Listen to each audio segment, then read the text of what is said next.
Seja bem-vindo a mais um programa Extensão em Diálogo. O programa que tem o objetivo de mostrar para a sociedade o que é desenvolvido pela Extensão Universitária da UF. No bate-papo de hoje, vamos conversar com a professora Maria das Graças Gonçalves, coordenadora do projeto Africanidades, Identidades, Culturas e Resistências. Boa tarde, professora. Seja bem-vindo ao nosso estúdio. Para começar, professora, o que é educação democrática? Boa tarde, Juliana. É um prazer estar aqui com vocês. É uma pergunta, a educação democrática é uma pergunta que gera teses e teses, né? De forma sucinta, significa um atendimento a todos e todas, né? De maneira igualitária e com as mesmas, vamos dizer assim, com os mesmos objetivos, não é, de emancipação de todos os cidadãos do país.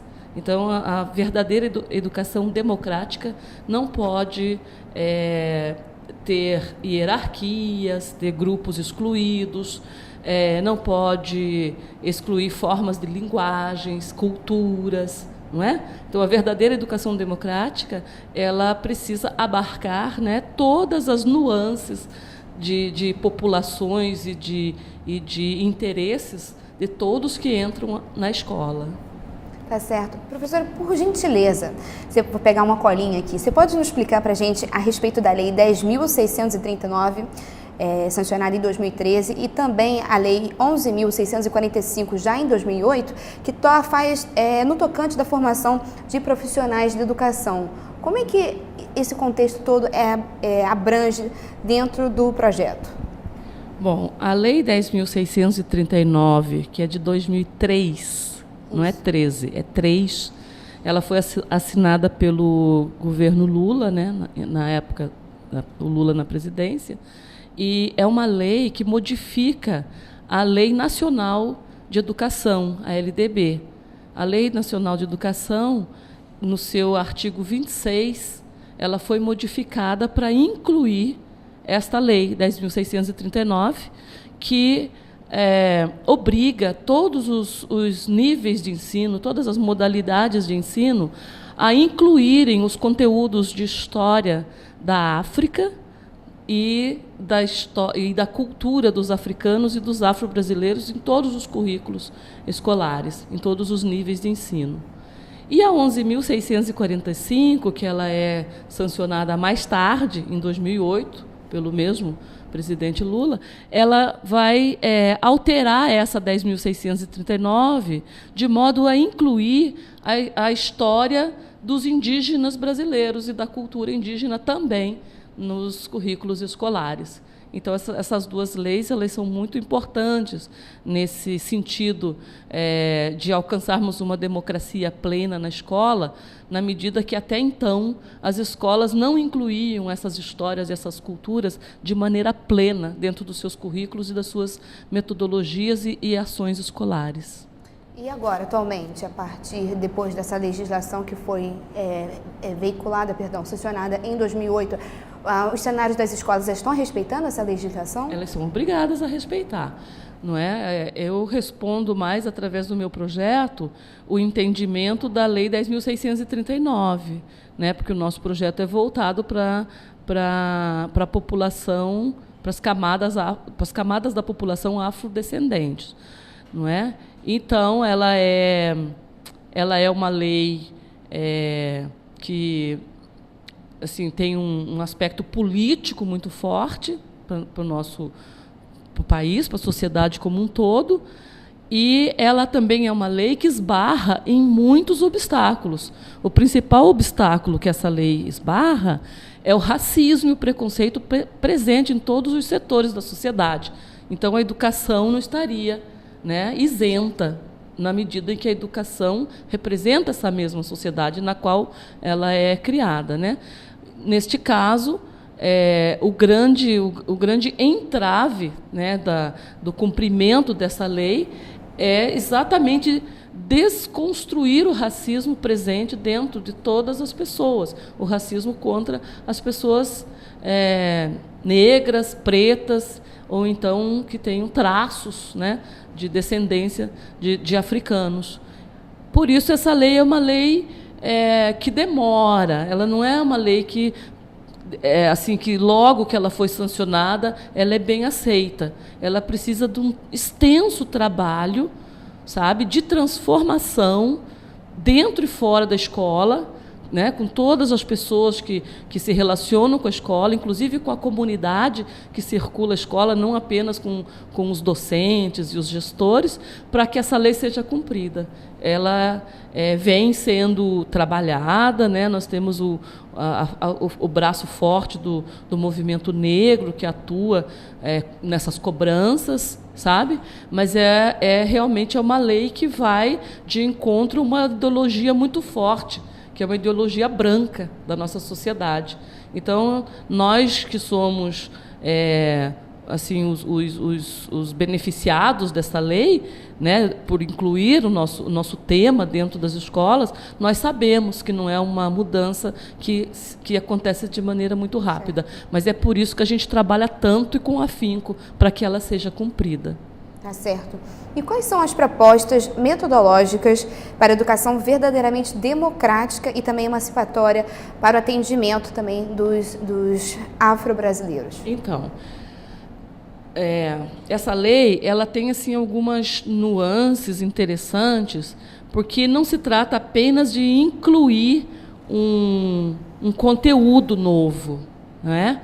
Ela tem um complemento que ela diz que é para se trabalhar a cultura dos africanos e a cultura dos afro-brasileiros. E a cultura é algo que abrange práticas culturais, não apenas livros, né, ou leituras. A cultura ela é viva. É difícil ensinar cultura, a gente vive cultura, nós praticamos cultura, sabe? Então, eu acho que assim, o aprendizado da cultura, ele inclui a vivência dessas culturas. Por isso, o Conselho Nacional de Educação, ele trabalhou um documento muito, muito importante para nós, né, que trabalhamos com essa lei, que são as diretrizes curriculares nacionais para a educação das relações étnico-raciais e também para o ensino de história, e a história da África e da cultura dos africanos e afro-brasileiros, incluindo a história do negro no Brasil. Então, essas diretrizes curriculares nacionais, elas encaminham orientações, encaminham, sabe, as prioridades, elas encaminham as reflexões que devem estar em torno do cumprimento dessa lei. Considerando todo esse contexto dessa lei, como é que a gente pode falar um pouquinho dentro do projeto, essa lei dentro do projeto? Já chego lá.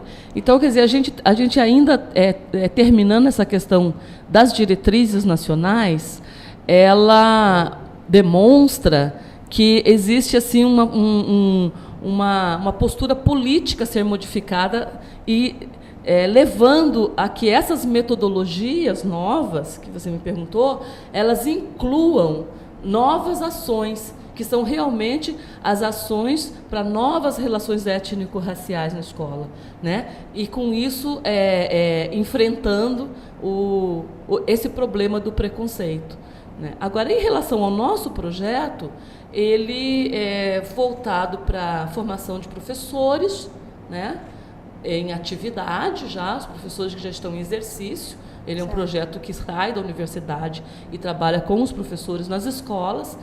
E, ao mesmo tempo, ele é um projeto que trabalha com os estudantes que estão dentro da faculdade de pedagogia, sejam eles alunos do curso de pedagogia ou alunos das licenciaturas que a UF oferece. Então, nós trabalhamos com esse universo de estudantes que estão se profissionalizando para trabalhar na educação, sabe? E, dentro do projeto, nós trabalhamos essas dimensões, a dimensão do ensino, do conteúdo, ou seja, nós acessarmos um pouco desse conteúdo que não foi adquirido nos níveis anteriores de ensino. Então, a gente não estudou no ensino fundamental, a gente não estudou no ensino médio, não é? Se eu perguntasse para você, Juliana, o que você estudou de história da África durante o seu período, o que você ia me responder? Não vi. Então, quer dizer, a gente tem esses estudantes que chegam após a lei, né, após 2003, entram na universidade e não trazem nada de conteúdo. Então, o que a gente faz? A gente faz uma iniciação desses estudantes, porque eles não são estudantes do curso específico de História. Eles são estudantes da pedagogia, da licenciatura em matemática, da licenciatura em letras, não é? Quer dizer, você pode imaginar que um aluno de História que esteja cursando História, possa ter mais afinidade com esse tema, apesar de que eu acho que nem tanto, mas o local do tema, da área da História, deve se preocupar muito mais com isso, mas um aluno que vem para outros cursos precisa ser iniciado nessas temáticas. Então, a gente trabalha com conteúdos da história do negro no Brasil, e trabalha com produção de materiais didáticos e vivências culturais. A gente faz as atividades culturais que são para a gente vivenciar de maneira reflexiva, de maneira a pensar como isso pode entrar no meu trabalho, na minha profissionalização, como que eu vou usar essa cultura que eu estou vivenciando agora, né? Que seja desse âmbito da cultura afro-brasileira, como é que eu vou trazer isso para dentro da minha sala de aula? Entendi. Esses aspectos que você acabou de citar, professora, são as dinâmicas exercidas pelo projeto de extensão. Isso, no caso das dinâmicas, né, assim, eu acho que objetivando mais, nós temos cursos de formação. Exatamente, eu ia te perguntar isso. Que lidam com o conteúdo, né? Aí, para lidar com o conteúdo, eu sou psicóloga, trabalho com psicologia. O meu colega, José Luiz Antunes, que trabalha comigo no projeto, é pedagogo, trabalha com as leis educacionais. Sim. Então, nós não somos as pessoas indicadas, nós não somos especialistas em trabalhar com a história da África, com a geografia da África, não é? Então, nós também não somos cientistas políticos para a gente analisar as questões políticas, nós não somos sociólogos, antropólogos que lidam com essa abordagem desse fenômeno, né, das relações étnico-raciais e da conjuntura do negro no seio da nossa sociedade. Então, a gente precisa desses companheiros para trabalhar esses conteúdos. Então, quando a gente faz os cursos de formação, nós temos os parceiros, que são antropólogos, sociólogos, historiadores, da UF e de fora da UF, que se somam à nossa equipe para a gente fazer o curso de formação de conteúdos. Né? Entendi. Isso seria um eixo, né, do nosso projeto, do nosso trabalho. Um outro eixo do nosso projeto também é realizar pesquisas e projetos de pesquisa. Então, quer dizer, para a gente produzir novos conhecimentos. Um outro eixo que a gente também trabalha é com o projeto pedagógico, porque quando a gente trabalha com professores que já estão em exercício, nós ajudamos esses professores, assessoramos para que eles produzam projetos de ensino, onde eles possam estar assim, incluindo esses conhecimentos novos adquiridos no curso e também produzindo novas metodologias dentro da sala de aula deles. Então, são mais ou menos esse espectro de atividades que a gente faz, incluindo aí as vivências culturais que eu já citei. Você poderia, então, exemplificar para a gente um pouquinho das atividades culturais desse projeto? Ótimo. As atividades culturais são assim, nós chamamos de aula-passeio. Tá? As aulas-passeio, nós nos orientamos por um pedagogo chamado Frenet, que inventou esse método de fazer aulas-passeios com as crianças da escola. O que quer dizer isso? Quer dizer que é um passeio, mas não é um passeio apenas pelo lazer, sabe? Ele é um passeio que tem uma finalidade de estudo. Então, as nossas aulas-passeio são programadas, são planejadas, são sistematizadas. Nós escolhemos, né, com o grupo de estudantes que participam em todo momento, de maneira o tempo todo dialógica, esses estudantes selecionam quais atividades, quais quais elementos culturais eles têm mais vontade de conhecer. E aí, depois que nós selecionamos, nós planejamos as saídas. Então, nós saímos da universidade e vamos, por exemplo, fazer uma visita num quilombo, conhecer a cultura local, a comida local, as formas de luta, de resistência, conhecemos as pessoas que guardam a memória daquele local. E isso, por exemplo, é feito num sábado o dia inteiro. Ou então a gente fazemos visitas a museus, visitamos, estudamos, por exemplo, festas, né? Nós fizemos uma aula passeio numa festa de 13 de maio, lá em Contagem, Minas Gerais, para a gente conhecer a festa da Congada dos Arturos. Nós fizemos um passeio para São Paulo, onde a gente fez uma participação num evento muito interessante que acontece lá, que chama Samba da Vela, que é um local que faz um culto ao samba. Então, são atividades assim. E as tradicionais, idas a museus, aos espaços que guardam o patrimônio afro-brasileiro, patrimônio material e patrimônio imaterial. Tá certo. A partir desses pontos que a senhora colocou, de que forma o projeto contribui, soma, né, para a formação desse aluno que está participando? Olha, nós temos reflexões constantes com eles, que são avaliações.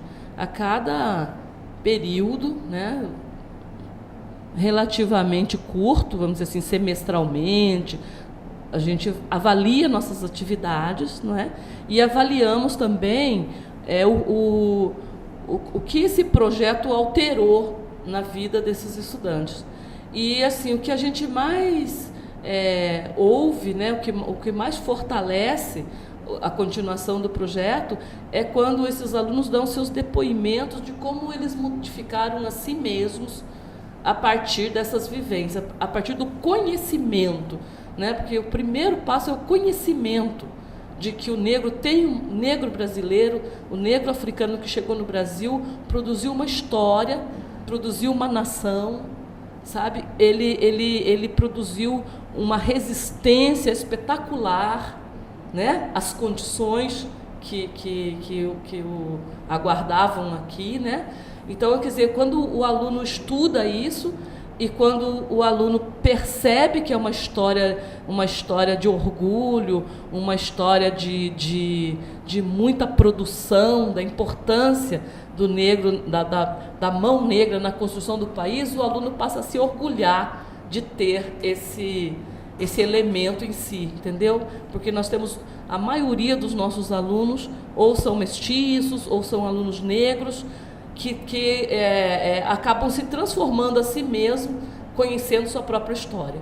E os outros, que são, a gente não trabalha só com alunos mestiços e negros, não. Os outros estudantes brancos passam também a ter um olhar diferenciado em relação à cultura negra e à pessoa negra que está diante dele, né? Então, para além de ser uma lei obrigatória, o mais importante é essa transformação de consciência que acontece nos estudantes que participam do projeto. Tá. É possível dizer que há uma troca de informação entre os alunos da graduação com outros alunos de outros cursos? É possível e é visível, porque dentro do nosso projeto, né, você me dá 2 minutinhos só para eu situar esse projeto Africanidades dentro de um programa maior, né? Então, nós iniciamos com um projeto chamado Negros e Negras em Movimento, e ele, que já tem quase 10 anos, e ele começou em 2004, né? Então, ele é o nosso início, e ele foi crescendo. Então, do crescimento dos nossos cursos de extensão, nasceu um curso de pós-graduação Lato Sensu.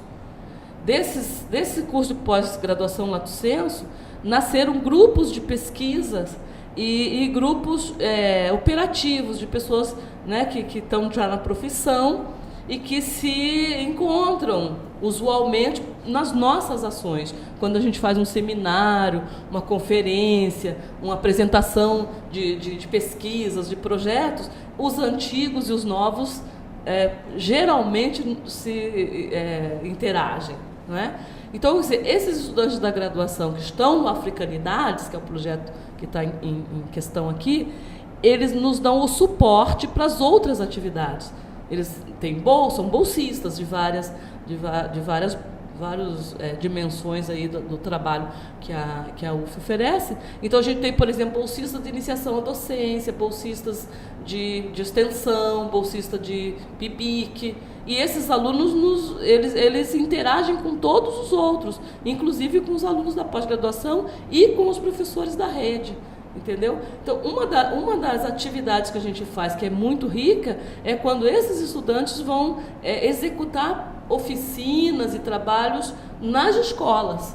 Lá eles se encontram com as crianças da escola, os professores da escola e os gestores. Então, esses encontros múltiplos que acontecem entre os estudantes do Africanidade, estudantes da pós-graduação, professores em exercício e estudantes, alunos, crianças, é muito rico. Então, acontece essa interação constantemente. Eu ia até te perguntar agora a periodicidade desses encontros. Como é que é mensal? Tem alguma data específica? Não, o projeto ele acontece durante todo o ano, né? Não apenas no ano letivo, porque, por exemplo, tem algumas atividades que nós fazemos nos períodos de férias dos estudantes, para eles poderem. Se a gente faz uma viagem, se a gente fica 3, 4 dias fora, nós colocamos esse planejamento dentro do período deles de recesso, para que eles possam participar, não é? Então, essa periodicidade é constante. Nós nos encontramos uma vez por semana para as reuniões. Essas reuniões são de estudo, onde eles trazem suas leituras, onde a gente também debate os projetos deles, porque cada estudante tem seu próprio projeto nessa área, né? Na maioria das vezes é projeto de trabalho de conclusão de curso, mas outras vezes são projetos mesmo pedagógicos de trabalho na escola, porque muitos deles já são professores. Então, a gente, nesses encontros semanais, a gente faz isso. Nós fazemos a leitura, né, teórica, nós fazemos discussão de projetos e nós fazemos planejamento das atividades que acontecerão. Então, nossos encontros são constantes. Tá certo. Professora, para fechar, ao longo de toda essa caminhada que você participa, coordena esse projeto Africanidades, tem algum momento da história de trabalho que jamais foi esquecido por você? Tem algum momento que você fala assim, foi um momento que foi marcado como no projeto Africanidades? Bom, a gente tem muitos momentos muito bonitos. Muitos. Não posso elencar todos. Mas, assim, para exemplificar, né, eu vou recortar dois momentos. Um momento, nós sempre organizamos trabalhos que tenham múltiplas linguagens. E há um seminário que nós já produzimos 2 versões, que chama Palavra Viva. Esse seminário ele é voltado para a valorização da oralidade. Então, ele se chama Palavra Viva, Nosso Patrimônio Africano. E no ano de 2011, nós fizemos o Palavra Viva dentro do Quilombo do Bracuí, lá em Angra dos Reis. E, nesse dia, nós culminamos o projeto com um sarau, lá no Quilombo. Então, foi uma situação muito bonita, onde nós tivemos, por exemplo, um grafite pintado numa parede lá que os moradores do local não mexem mais, não deixam ninguém mexer, porque ficou marcado naquele local. E nesse dia do sarau, toda a comunidade ali do Quilombo participou. Foi muito bonito a gente ver os meninos pequenos, as crianças batendo tambores, cantando ponto de jongo, falando poemas, as senhoras daquele local. Então, esse Palavra Viva foi inesquecível. E depois a gente teve outro Palavra Viva que nós fizemos aqui na Faculdade de Educação, no pátio, da faculdade, que foi nos mesmos moldes de lá, mas nesse momento a gente trouxe pessoal das periferias para dentro da universidade. Então vieram os funkeiros, os rastafares, vieram para fazer poesia, para fazer suas músicas, para deixar suas mensagens, e essa a gente fez aqui em 2012, em dezembro de 2012, na Faculdade de Educação. Foram dois momentos assim muito bonitos do nosso projeto. Professora, agradeço a sua participação. Eu que agradeço também, Juliana. Muito obrigada. A gente fica por aqui. Daqui a pouco a gente se vê na próxima edição de Extensão em Diálogo.